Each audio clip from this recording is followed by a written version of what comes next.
Well, today I want to talk about some current events that are happening that are going to affect everyone regardless of where you live. In the US here, things are on very shaky grounds, and it's not letting up anytime soon. So lots of insight today in this episode on what's happening, but more importantly, what you can be doing not only to protect yourself, but to thrive in this environment as well. So you don't want to miss out on this episode.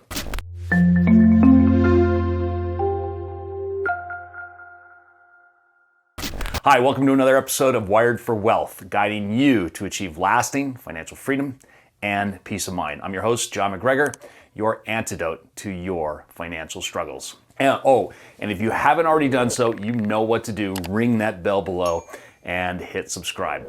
All right, let's dig in, shall we? As I always say, what you are aware of, you can control and identify opportunities. But what you are not aware of will almost always control you. That's why it's absolutely critical for you to stay on top of what's happening, especially in today's environment.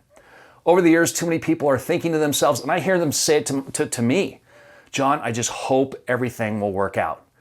That belief that is entrenched in so many people, that destructive belief of hoping everything will work out, is precisely why 78% of working adults, 78% are living paycheck to paycheck.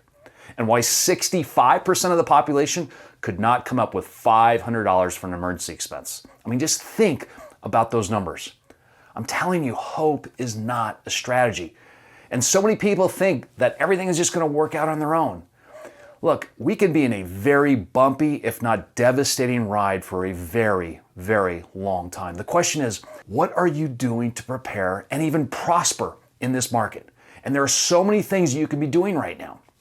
And although I've been saying that we are in a recession right now, I've been saying that for a very long time. Of course, the Biden administration disagrees with that. In fact, the Biden administration has now changed the definition of recession to fit their narrative. It's absolutely amazing. And of course, the media nods their head in agreement like sheep. Yeah, whatever you say, Mr. Biden. Yeah, we're not in a recession, Mr. Biden. It's a joke.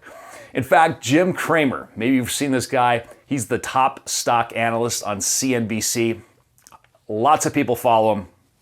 He recently said this is the greatest economy he's ever seen in his lifetime. I mean, what an absolute buffoon. Oh, and by the way, he also said this crypto king you may have heard of, Sam Bankman-Fried, who it turns out was running the largest Ponzi scheme in US history, who stole billions of dollars from his investor. I mean, this thing is still unraveling, and we haven't even scratched the surface on how bad things are. Jim Cramer on CNBC said just 2 months ago, Bankman-Fried, this crypto king that stole billions, he said Bankman-Fried is the next JP Morgan. Can you imagine? The next JP Morgan. It's absolutely amazing. And I'm going to be talking more about crypto in my next episode and why it's imploding everywhere and why I didn't touch it at all.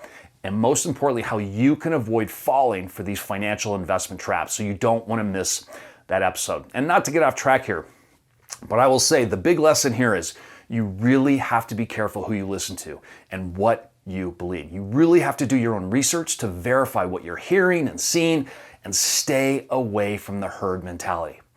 All right, so getting back to the economy, a key number recently came out called the Leading Economic Indicator, or LEI.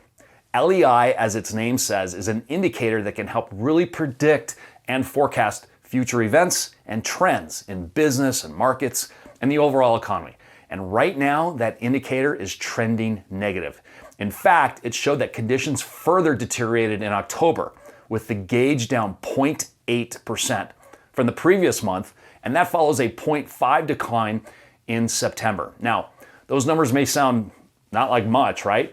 But that's how things traditionally go. It's a slow, quiet bleed before the dam bursts.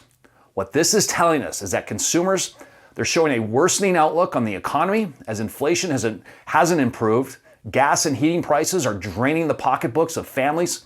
They're worried about higher interest rates and now a housing slump. And on top of that, we're seeing a lot of layoffs starting to happen. Now, I will say we did see a positive GDP number in the third quarter of this year, and many people are using that number to say, hey, we're fine now, we're out of the woods. Not so fast. I don't think that number reflects the real story of what's happening under the hood in the economy. This is why. We saw an unusual amount of exports, namely oil, and this was due to the strategic petroleum reserve that Biden released, in my opinion, for political reasons, and that's my strong opinion. And he sold our strategic petroleum reserves to other countries. One in particular was China. That's right, if you can believe that, China. And please know this, I am not fear-mongering here, but with Biden's $5 trillion of spending, most of which is still in the pipeline and hasn't been spent yet, which means when it does get spent, guess what that will do to inflation? Yeah, that's right, it's gonna shoot it up even higher. And the national debt, now well over 120% of our GDP, with no end in sight on the federal deficit spending. And this analysis from the New York Times is very, very chilling. It says, officials at the Fed, the Treasury, and the White House are among those trying to figure out whether the United States could experience its own market shuttering meltdown. That's right, the New York Times said this. They're wondering if the U.S. could experience its own market shuttering meltdown. Then they went on. That could prove costly for households while complicating America's battle against rapid inflation. The piece goes on to say, Mr. Biden has pressed his team to estimate the likelihood that the United States could experience another 2008-style shock on Wall Street. And again, this is the New York Times, the most left-wing newspaper in the country, who's basically just ran cover for the Biden administration for years now. So that has to tell you that this stuff is very, very serious and potentially, well, I think not potentially, it is getting worse. So for me, what I'm doing, I'm just working hard to maintain multiple lines of income. I have a simple option strategy I use to generate cash flow and capital appreciation. And look, you could do the exact same thing I'm doing. Just think about the number of side hustles available that you could be doing to generate extra cash flow on the side. I highly, highly encourage you to get proactive and start taking this serious and ditch the old strategy of hoping everything will work out, because that is not a successful strategy, especially, like I said, in this economy and in this environment with all these indicators pointing to some serious negative consequences. So with that, let me know what you think in the chat below. Would love to hear from you. Stay tuned for next week when I talk about crypto and the crypto meltdown. Until next time, upward and onward. Take care. Bye-bye.